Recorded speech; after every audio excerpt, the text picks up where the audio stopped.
Topic: General characteristics of mushrooms, mosses, plan of hostel. Number of hour 1. Key issues. Topic plan. First, features of plant and animal organization and fungi.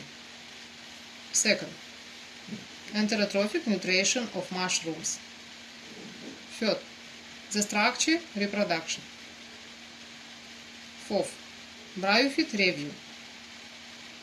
The purpose of the lecture: the study of biodiversity of mushrooms, seedless plants.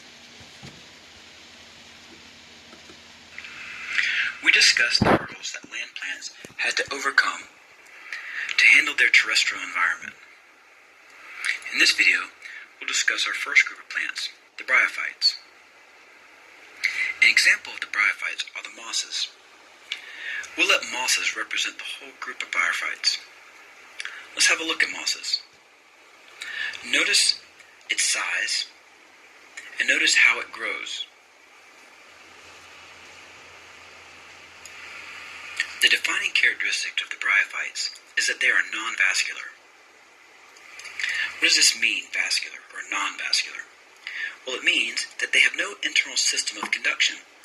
They don't have xylem or phloem to transport water or sugars throughout the plant body.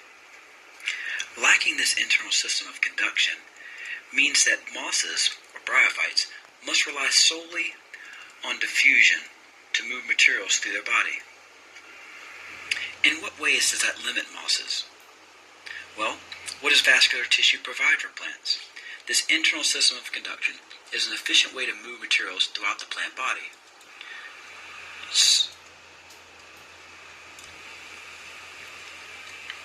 How do you accomplish this movement without vascular tissue? Well, the answer is diffusion. Is diffusion efficient over great distances? No. Would diffusion be good enough for a moss? Well, let's look at what a moss is. Is there any part of this moss that's any great distance away from the soil or from the surface? Look at the individual pieces. It's all really small. So diffusion is an efficient enough manner to move materials through a bryophyte. What else does vascular tissue provide plants? Recall that vascular tissue also provides a system of structural support. If you don't have this structural support, in what ways are you limited? How are bryophytes limited, besides being small, by lacking this structural support? Well, look at the pictures. Mosses grow out across surfaces rather than up. They can't grow upwards without this structural support.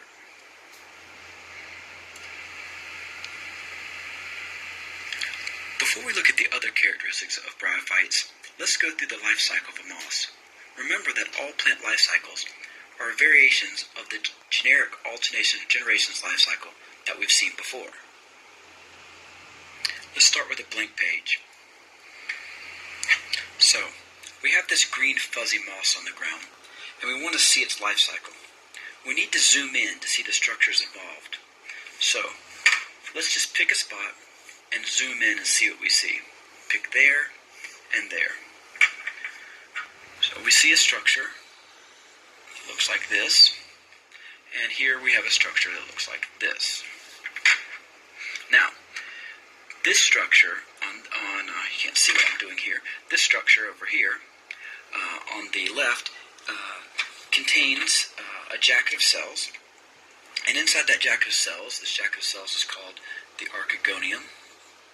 Whoops, that's off the page.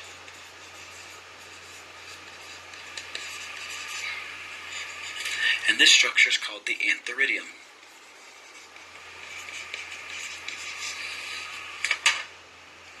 Inside the archegonium, or this jacket of cells, we have an egg being produced.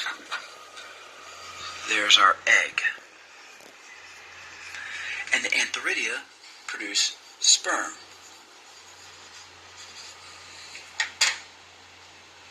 Sperm and egg are gametes, which means that this moss, this green fuzzy stuff, belongs to which generation? What do we call this generation that makes gametes? Right, we call it the gametophyte. Gametophytes make gametes. Well, what are gametes used for? Well, fertilization. So, grab this. The sperm is going to fertilize the egg. We're going to bring it over here, show fertilization happening over here. The question though is, how does the sperm get to this egg? Well, the answer is, it's going to swim. Now remember, we're not talking about a great distance. We zoomed in tight here. But this sperm has to swim to this egg. This brings us to a very important point. Bryophytes require water for reproduction. While mosses are terrestrial plants, they have not lost this property of their aquatic ancestry. This is a leftover remnant of their aquatic nature. Well, let's put this away for now. Put that up there as a reminder for later. But where does this fertilization event occur? Well, the sperm swims to the egg in the archegonium. And the result of fertilization is a zygote. So, inside the archegonium, we have our zygote. Now, the zygote's going to grow. What is the zygote going to become? The zygote is going to grow into our sporophyte generation. But it's going to grow right up out of the archegonium, which we would still have down here. This is the sporophyte.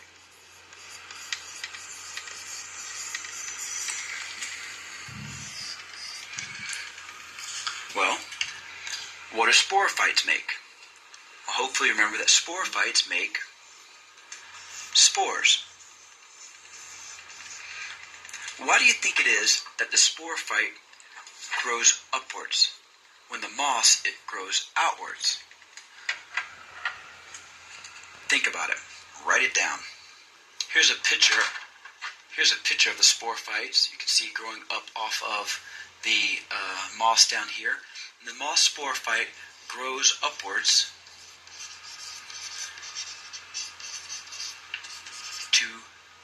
to help spore dispersal.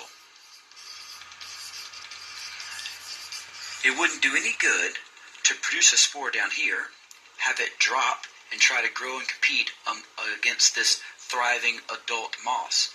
But if the spore is produced here, and as it falls, maybe the wind catches it and carries it way over here, and now we can grow into a new fuzzy green moss over here, not in competition with the parent. Let's go back to our cycle and finish. We can take that out of there.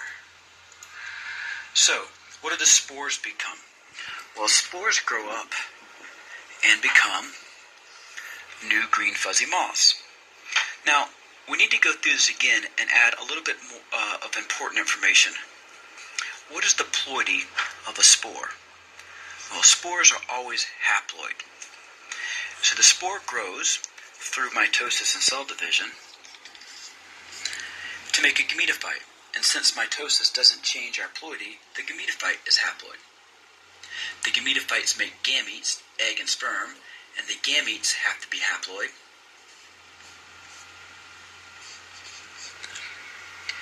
They make those gametes by mitosis. Fertilization is the fusion of two gametes, so that the ploidy of a zygote is diploid. That zygote grows up to be a sporophyte, and it grows by mitosis, so the sporophyte is also diploid. But the sporophyte, which is diploid, makes a haploid spore, so we need a round of meiosis to produce the spores. Now let's think about what other characteristics we now know about mosses. In mosses, the dominant generation is the gametophyte generation. When you look at moss on the ground, that green fuzzy stuff you're seeing is the haploid gametophyte generation. The sporophyte part of the life cycle is small and dependent on the gametophyte. What else did we learn over here? Well, hopefully this one. Bryophytes require water, for reproduction. In what way does this requirement of water limit mosses? Well, hopefully you see that it limits bryophytes to the habitats in which they can live. It must be in a moist, humid habitat where there's enough moisture for the sperm to swim to the egg to complete the reproductive cycle.